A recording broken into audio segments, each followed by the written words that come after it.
오늘은 이제 지난주 말씀에 이어서 결국에는 벨사살이 죽임을 당하고 그로 인해서 바벨론이 멸망하는 그런 말씀을 우리가 좀 나눠보도록 하겠습니다. 우리 아프가니스탄 사태에 대해서 여러분 얘기를 다 듣고 계시잖아요. 그래서 그 점에 대해서 또 오늘 말씀과 연관해서 잠시 좀 나눈다고 하면은 그 아프가니스탄 같은 경우는 정부도 있고 그리고 또 막강한 군대도 있었습니다. 그러나 최근에 무장단체 탈레반에 의해서 정말 속절없이 허무하게 무너지고 말았잖아요. 지난 20년 동안 미국은 정말 어마어마한 그 돈을 쏟아부어서 정말 엄청난 에너지를 쏟아부어서 제대로 된 좀 압축한 정부를 만들어 보려는 그런 이제 노력들을 많이 기울였습니다. 그러나 결국은 무너지고 말았어요. 이제 한마디로 그 원인이 어디에 있는가? 총체적인 부정부패, 아프간 정부의 부정부패에 있었다. 그래서 내부로부터 무너졌다 이렇게 말할 수가 있을 겁니다. 아프간의 이 가니 대통령이죠. 이 마지막 대통령, 이 가니 대통령은 일찌감치 우리가 뉴스에서 봤듯이 돈다발 챙겨가지고 공항을 통해서 해외로 튀었습니다. 가니 정부 이전에도 이 13년 동안 무려 13년 동안 정권을 잡았던 카르자이 정부가 있었는데 그 정부도 역시 매마찬가지로 문제가 참 많았다고 그럽니다. 부정부패와 횡령이 늘 일상이었다는 거예요. 그래서 미국이나 해외 각국에서 들어오는 지원금도 있고 심지어는 그 구호품까지도요. 전부 다 그냥 뭉텅이로다가 빼돌리는 그런 일들이 아주 다반사였다고 합니다. 특히 카이자르 대통령의 동생은 마약 왕으로, 세계적인 마약 왕으로 악명이 높았다는 거예요. 그래서 이 바이든 대통령이 지금 미국의 대통령이잖아요. 이제 이 바이든이 2008년에 상원 의원으로 있을 때에 이 아프가니스탄을 방문했다고 합니다. 그때 이 대통령 궁에서 당시에 카이자르 대통령 그 궁에서 이제 만찬을 하는 중에 이렇게 계속해서 충고를 했다는 거예요. 이런 식으로 이게 아프간 정부가 이런 식으로 나가다가 이 나라가 이제 얼마 남지 않았다, 얼마 못 간다, 강력하게 그렇게 주장을 했다고 그래요. 그런데 이 카이자르 대통령은 자꾸만 회피성 발언을 하면서 핑계를 대면서 자꾸 부인하고 그렇게 이제 했다는 게 터무니없는 거짓말을 하고 그러면서요. 그러자 이 바이든이 그냥 냅킨을 그 만찬 자리에서 냅킨을 집어 던지면서 탁자를 탕 치고 그냥 만찬장을 나가버렸다라는 그런 일화가 있다고 합니다. 바이든 대통령은 그때부터 이미 더 이상 이 미국 자국의 이 군인들을 이렇게 희생하면서 이 천문학적인 돈을 쏟아부으면서 이렇게 의미 없는 전쟁을 이어갈 수는 없겠다 그런 생각을 분명히 했고 결국은 자기 대통령 임기 중에 전쟁을 끝내게 된 거죠. 그래서 그런 점들은 우리가 다 이해를 한다고 하더라도 국제 무슨 정치학적으로 봐서 이런 다 이해한다고 하더라도 이제 이 바이든 대통령이 좀 아쉬운 점은 철군을 할 때 미리 좀 치밀하게 다 순서와 계획 또 절차를 좀 다 잡아가지고 이렇게 철군을 좀 해야지 됐을 텐데 우왕좌왕 하는 모습이 너무 좀 형편이 없었고 아쉽기는 합니다. 지난 20년 동안 이 아프간에 들어간 미국의 전쟁 자금, 복구 자금 이거 다 합쳐가지고선 우리나라 돈으로 환산하면은 2,600조나 된다고 그럽니다. 2,600조. 이거 놀라지도 않죠. 왜냐하면 워낙 계산이 안 되는 천문학적인 그런 돈이기 때문에 그 중에 100조 원 가량은 아프간 군을 훈련시키고 첨단 무기로 무장시키는 그런 돈이었다고 합니다. 그리고 아프간 정부도요 매년 6조 원씩 정부 예산을 편성해가지고 국방 예산으로요 그렇게 아프간 군대를 세우는데 투입을 했다고 합니다. 그래서 정부군은 한 30만 명 정도. 이게 전 세계적으로 봐도 30만 명. 우리나라니까 이렇게 남북 대치족이니까 이게 군대가 이렇게 50만 명이 넘고 많지. 30만 명 정도 되는 군대는 전 세계적으로 봐도 그렇게 많지 않습니다. 엄청난 군대 숫자. 탈레반 같은 경우는 6만 명 정도 되는 그런 이제 세력이었습니다. 게다가 무장하고 있는 그 무기를 보자면은 아프간은 미국의 지원을 받아가지고 첨단 무기로 다 아프간의 정부군은 그렇게 무장을 하고 있었기 때문에 탈레반의 무장 상태로 보자면은 이 게임이 안 되는 그런 전쟁인 거죠. 그런데도 아프간 정부군은 왜 이렇게 그냥 허무하게 무너지고 말았을까? 한마디로 아까 말씀드린 대로 부정부패 때문에 그렇습니다. 이 정부군은 오랫동안 이 군인들이 하급 군인들이 월급도 못 받았다고 그럽니다. 뭐 월급은커녕 제대로 된 음식이나 물도 제공을 받지 못하는 그런 형편이었다고 합니다. 횡령이 만연해서 그런 겁니다. 이 정부 차원에서 아니면은 해외나 미국 차원에서 이렇게 공급하고 조달해주는 그런 돈이나 아니면은 물자들은 굉장히 많은데도 불구하고 뭐 그게 이 하급 군인들까지 다 제대로 가지 못했던 것이죠. 그렇게 이제 뭐 물도 제대로 먹지 못할 정도로 공급이 안 되니까 그러니까 어떻게 하냐, 아프간 군인들이 자기 무기를 갖다가요 무기 시장에다가 그냥 이렇게 암시장에다가 팔아 넘겼던 거예요. 그러면은요 그 암시장으로 넘어간 무기는 이제 결국은 탈레반 손으로 다 이렇게 넘어가게 되는 경우가 허다했답니다. 더욱이 아프간 정부군에는 유령 병사들이 많았다는 게 30만 명 정도 이렇게 집계가 되는데 사실은 그렇게 안 된다는 거예요. 윗선에서 군인들 임금이죠, 월급으로 빼먹기 위해서 그렇게 막 그냥 숫자만 잔뜩 늘여놨다는 거죠. 그 정도 사실 되지가 않는데요. 그러니 뭐 이런 사실들을 보면은 내부에서 완전히 부패하고 썩어가지고 이건 뭐 무슨 이길 수가 있겠습니까? 이거 뭐 지는 것이 뻔한 것이죠.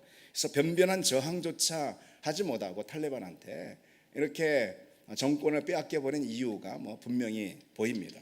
근데 여러분 우리가 역사를 보면은 어느 왕국, 제국, 어느 나라든 내부로부터 무너졌다라는 것을 우리가 확인할 수가 있습니다. 로마 제국도 그랬고요. 그리고 또 우리 조선도 역시 마찬가지였어요. 내부로부터 무너졌어요. 오늘 본문의 바벨론 역시 마찬가지 내부에서 무너졌습니다. 지금 이제 메데 페르시아 연합군이 성벽에 해자를 두르고 있었다고 그랬잖아요. 강력한 방어선 해자. 그 해자를 지금 무력화시키고 있는 그 가운데도 벨사살 왕은 부어라 마셔라 그러면서 술 파티를 벌이고 있었으니까요. 이번에 무너진 아프가니스탄 같은 경우는 뭐 명함도 못 내밀 정도로 그렇게 벨사살 정권 역시 아주 부패하고 타락했던 그런 정권이죠. 내부에서 뭐 이미 다 무너지고 만 거죠. 그래서 메데 페르시아 군대는 그저 접수만 했던 겁니다. 그런데 우리가 이렇게 바벨론이 무너지는 그런 장면을 보면서 교회 역시 그럴 수 있다라는 생각을 가져볼 수 있습니다. 교회 역시 무너지는 것이 비슷합니다. 안에서부터 무너짐. 이것이 정말로 우리가 경계해야 할 것이고, 실은 교회가 무너지는데 무너진다면 안에서부터 무너진다라는 이거죠. 외부의 공격이나 박해로 교회가 무너지는 것이 절대로 아닙니다. 안으로부터의 분열이나 아니면 영적인 부패로 교회는 무너지게 된다는 거죠. 자멸하게 되는 거예요. 그러니까 따라서 여러분 우리 이런 생각도 해볼 수 있어요. 교회를 공격하는 마귀인데 이 마귀가 자기의 모든 역량을 다 쏟아가지고 공격하는 그런 공격의 루트도 역시 그렇습니다. 안에서 무너지도록 하는 그런 마귀의 전략이 있다는 거죠. 그래서 교회가 내부에서 영적으로 힘을 잃게 만드는 거예요. 안에서 서로 하나 되지 못하고 분열해가지고 스스로 자멸하게 만드는 겁니다. 교회는 여러분 우리가 알듯이 진리의 말씀과 그리고 능력의 기도라는 최강의 무기를 가지고 있습니다. 최강의 무기죠. 어디 마귀가 덤빌 수가 있겠습니까? 근처도 오지 못할 정도로 진리의 말씀과 능력의 기도로 무장하고 있는 것이 바로 교회예요. 그렇기 때문에 그것으로 정말로 우리가 든든히 무장만 하고 있다면 절대로 외부의 침입으로 교회가 망하는 경우는, 교회가 무너지는 경우는 절대로 없다는 거예요. 그래서 주님께서도 음부의 권세가 이기지 못하리라 라고 말씀하셨잖아요. 음부의 권세, 외부의 세력을 통해서 교회가 무너지는 경우는 절대 있을 수 없다라는 거예요. 그래서 우리가 뭐 흔히 걱정하듯이 뭐 세상이 이처럼 교회를 막 무차별적으로 공격하는데 교회가 버겨날 수가 있을까? 그런 염려할 필요가 없다는 거예요. 이단이 막 곳곳에서 발흥하고 있고, 그리고 뭐 지금 이제 타 종교가 우리나라 같은 경우도 아시아 지역 같은 경우 유럽도 마찬가지고 이슬람교 있잖아요. 타 종교가 뭐 그 세력을 이렇게 그냥 막 거세게 확장하고 있는데 정말 이게 참 위협적이다. 그렇지 않다는 거예요. 절대로 마지막 시대로 가면 갈수록 그것이 물론 도전이 되겠지만은 교회를 위협하는 위협의 세력은 될 수가 없습니다. 음부의 권세가 이기지 못하리라 말씀하셨어요. 그래서 교회가 그 안에서 진리의 말씀과 능력의 기도로 무장하고 있으면 절대로 외부의 세력으로 인해서 교회가 어려워지는, 위협을 받는 경우는 없다는 거예요. 우리 교회만 해도 여러분 그렇습니다. 저는 이 말씀을 보면서 그런 생각에 이르게 되었습니다. 지난해에 지난해에 우리가 건축 문제로 참 정말로 어려웠습니다. 우리 교회 건축 문제는 일면 어떤 외부의 공격이다, 외부의 침입이다라고 말할 수 있는 그런 측면도 있습니다. 그래서 참으로 어려웠습니다. 외부에서 교회를 허는 그런 사단의 세력, 공격이라고 말할 수도 있어요. 그러나 여러분, 우리가 지난해 생각해 보면은 우리 성도들이, 그러니까 여러분들이 다 기도로 무장하고 응집하고 또 서로 격려하고 독려하고 서로 의지하고 단단하게 말씀 안에서 기도로 다 연합해 있으니까 우리가 지난 해들을 돌아보면 그랬습니다. 우리 성도들이 그렇게 다 서로 격려하고 든든하게 기도 안에서 묶여가지고 연합해 있었어요. 그러니까 잘 극복할 수가, 넉넉히 극복할 수가 있었습니다.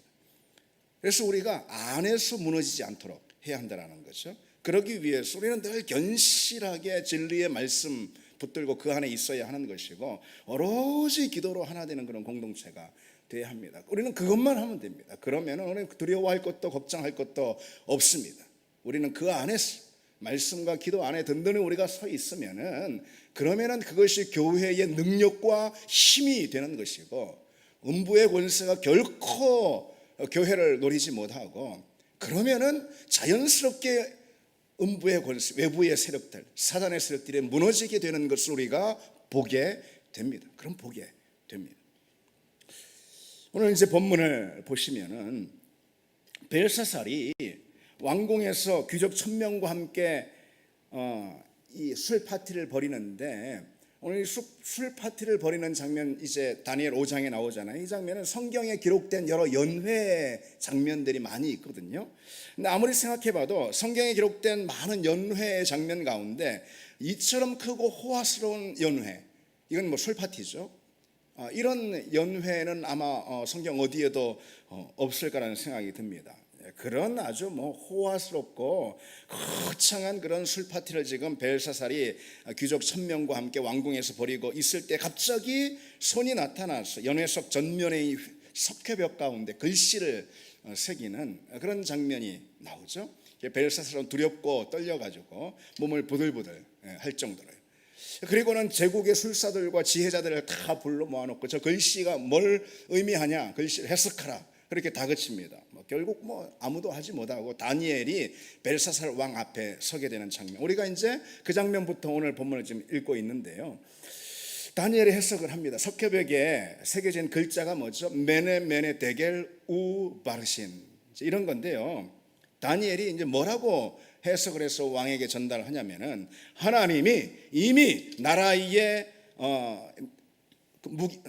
이미 왕의 나라를 다 세고 또 세워서 끝나게 하셨다, 이런 거예요. 그리고 왕을 저울에 달아보니 부족함이 보여서 왕의 나라를 나누어서 메대와 바사에게 나눠줄 것이다, 이런 해석을 전달합니다. 그러니까 한마디로 이 나라는 끝났다, 왕의 나라는 끝났다, 하나님의 심판을 받고선 적국에 넘어가게 됐다, 그런 이야기 아니겠어요? 근데 여러분 생각해 보십시오. 아무리 이것이 올바른 해석이라 하더라도 그 왕 앞에서 이렇게 곧이곧대로 이 해석을 전달할 수 있는 건 쉬운 건 아니죠. 이게 여러분 쉬운 건 아니죠. 오늘 성경에 나와 있어요. 우리는 그대로 그냥 그런가 보다 하고 읽지만, 이 장면을 여러분 한번 그려보십시오. 왕이 아직도 지금 그 왕위를 가지고 권좌에 앉아가지고 손 하나 까딱하면 사람 목숨 왔다 갔다 하는 그런 왕의 권세 아니겠어요? 그런 왕한테 곧이곧대로 이렇게 정확한 해석을 전달하는 것은 사실 쉬운 것은 아닐 거예요. 우리라면 그렇게 할 수가 있을까? 정확한 해석이라 해도 왕권의 몰락을 예언하는 해석을 내놓는다면은 다니엘이든 누구든 화를 면치 못할 것입니다. 아마 다른 사람이라면은 좀 이렇게 유도리 있게 융통성 있게 부드럽게 말할 수도 있을 거예요. 나쁜 것은 조금 이렇게 감추고 좋은 거는 좀 이렇게 과장하고 뭐 그런 식으로, 뭐 좋은 것도 뭐 없지만은 어쨌든 뭐 호의적으로 이렇게 대하면서 좋은 말만 아마 하는 그런 사람들 있을 거예요. 그러나 다니엘은 있는 그대로 하나님 주신 말씀 그대로 전했습니다. 우리가 이 대목에서 우리가 늘 듣기 좋은 말, 편한 말만 하는 것이 다는 아니다라는 생각할 수가 있습니다. 부모가 자녀에게 무조건 다 좋은 말만 하는 것은 아니잖아요. 잘못한 것은 잘못했다라고 말하고 고칠 것은 고치라라고 말하는 게 그게 부모고, 그런 부모가 진정 자녀를 사랑하는 부모 아니겠습니까? 교회도 역시 마찬가지라는 거죠. 무조건 그냥 뭐 집사님 괜찮아요, 뭐 그렇게 하면서 뭐 다 잘 될 거예요. 하나님이 성도님 얼마나 사랑하는데요. 사랑하죠. 하나님이 당연히 사랑하는데 우리의 잘못과 죄까지도 하나님이 사랑하시는 것은 아니다라는 거죠. 그렇기 때문에 듣기 좋은 말이 아니라 하더라도 그런 말을 할 수 있는 사람이 되어야 할 것입니다. 그러니까 바른 말, 하나님이 우리 마음과 입술에 주신 말을 할 수 있는 그런 사람이 돼야 한다는 거예요. 특히 이제 여기 강단의 말씀은 책망과 바르게 하는 말씀이 선포되는 자리라는 이 사실도 우리가 기억해야 합니다. 디모데후서 3장에 보면은 우리가 다 잘 아는 말씀, 성경에 관해서 성경이 뭐라고 언급하고 있습니까? 디모데후서 3장에 모든 성경은 하나님의 감동으로 된 것으로 교훈과 책망과 바르게 함과 의로 교육하기에 유익하다라고 말씀하고 있으니 모든 성경은 어떤 거냐? 교훈하는 것이고 책망하는 것이고 바르게 하는 것이고 교육하는 것이다. 그런 말씀이에요. 그러니까 하나님의 말씀이라는 것은 그 안에 책망의 기능이 들어있어요. 그리고 바르게 하는 그런 말씀입니다.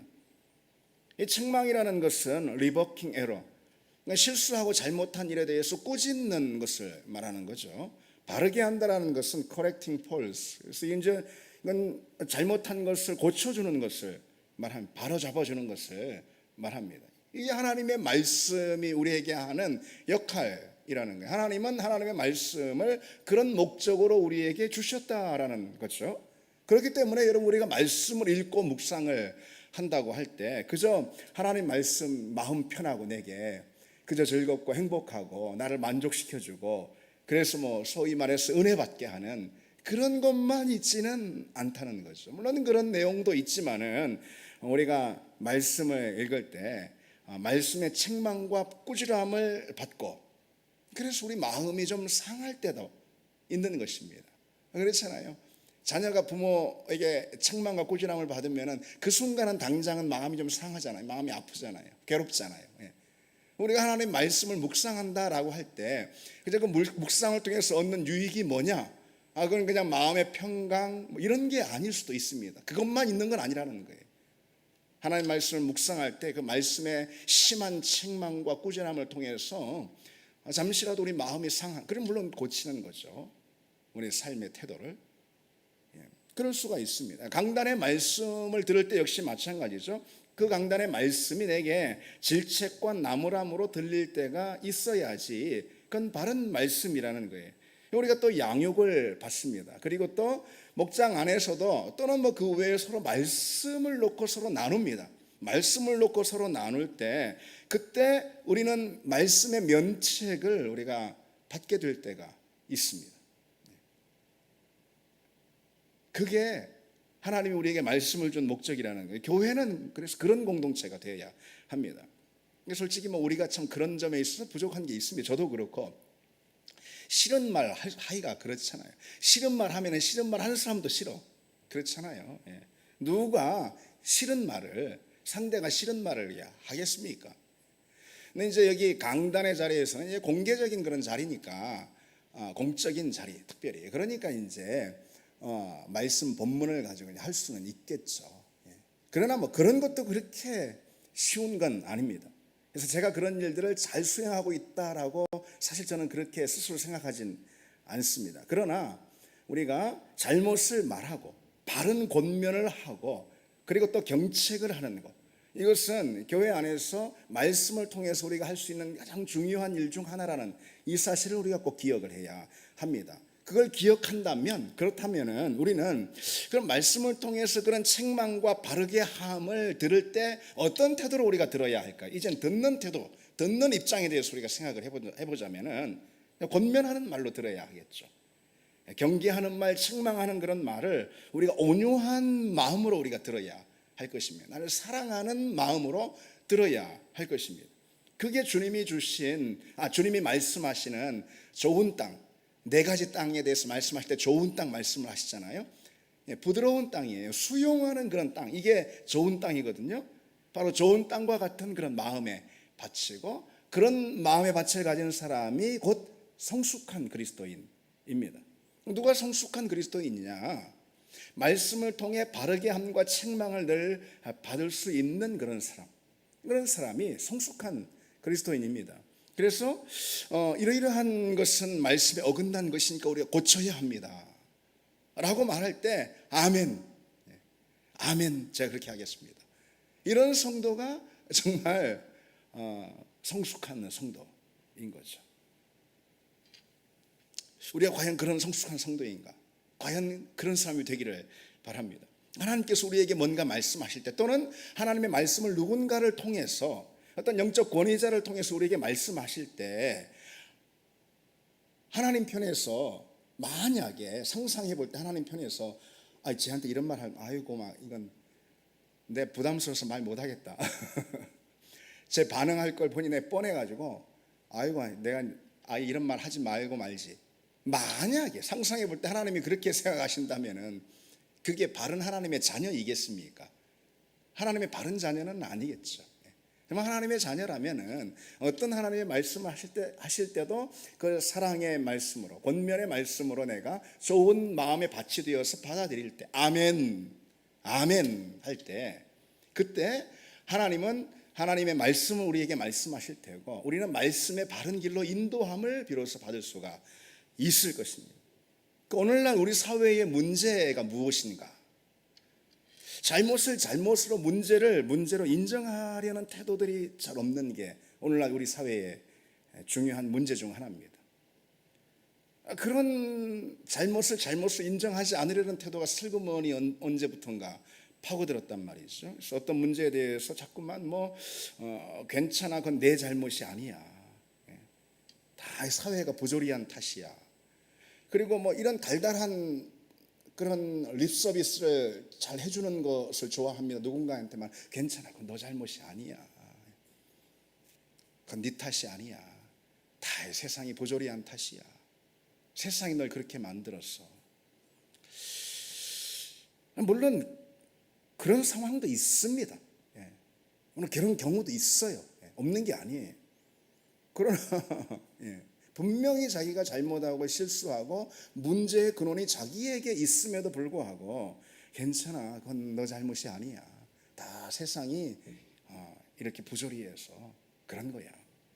그런 말을 우리가 듣고 산다면은, 또는 우리 젊은 세대나 우리 자녀들이 그런 말을 듣고 자꾸 잘한다면은 그 사람의 인생이 어떻게 되겠습니까? 제대로 서겠습니까? 망하는 길로 가는 거죠. 그래서 자꾸만 부모 탓을 하고 남 탓을 하고, 또 그리고 사회 탓을 돌리고, 그냥 내 잘못을 먼저 우리가 볼 줄 알아야 합니다.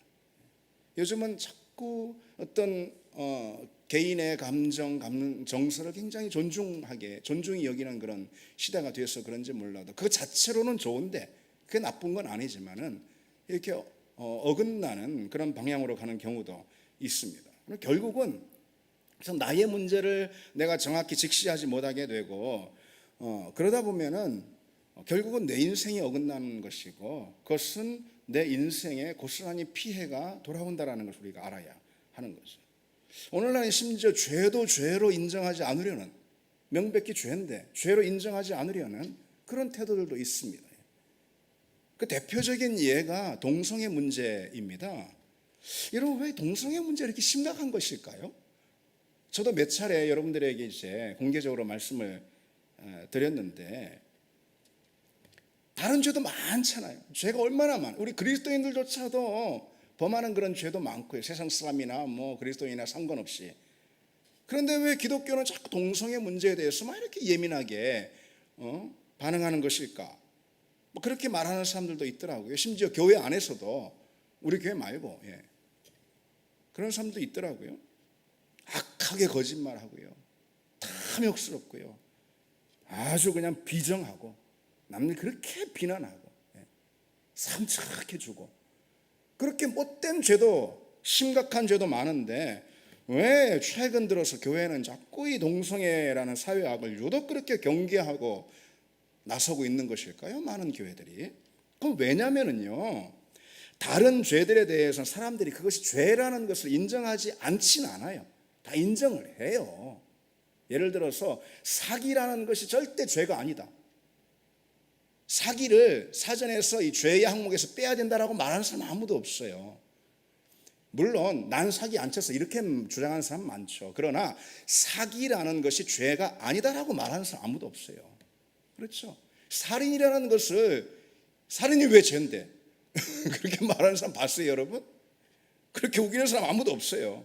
그런데 동성애는 어떤 특징이 있냐면요, 동성애자들은 또는 그걸 주장하는 사람들은 동성애가 죄가 아니라고 자꾸 우기는 거예요. 근데 자기들만 우길 뿐만 아니라 아주 뻔뻔스럽게 그것을 사회의 어떤 정상 시스템으로 만들려고 하는 시도들을 자꾸 하니까 경계하는, 유독 그렇게 경계하는 이유가 거기 있어요. 동성애 합법화 같은 죄인데 뻔뻔스럽게 죄를 죄로 인정하지 않는 것도 문제인데, 그 죄를 사회의 정상 어떤 제도로 만들려고 하는 시도까지 하니까 이건 참 경악스러운 그런 일이라는 것이죠. 그래서 너 거짓말 했지 하면은 나 거짓말 안 했다고. 왜? 거짓말이 죄인지 아니까. 너 동성애자지? 그래, 나 동성애자다. 이렇게 말, 너는 이성애자잖아.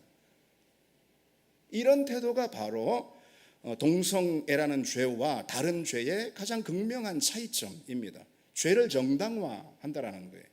그래서 여러분, 이제 무슨 말을 하고 있는 것입니까? 우리는 달라야 하는 거예요.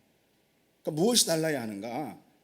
죄를 지었으면 죄를 죄로 인정하는 태도가 있어야 하는 거예요. 잘못을 했으면 잘못을 인정하는 그런 태도가 있어야 합니다. 그래서 고쳐야 하는 거죠. 회개해야 하는 거죠. 변화되어야 하는 거예요. 그래야 내가 사는 길이 거기 있기 때문에 그런 거죠.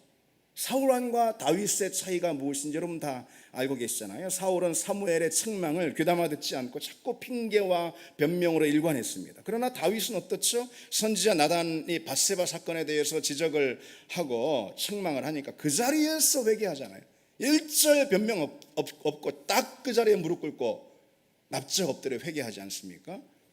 사실 우리는요, 누군가가 내 잘못을 지적하면 좋아할 사람 아무도 없습니다. 지금도 여기서 제가 서 있는데 저한테 목사님 뭐 이런 참 실수가 많다고 얘기해 보십시오. 제가 좋아하겠습니까?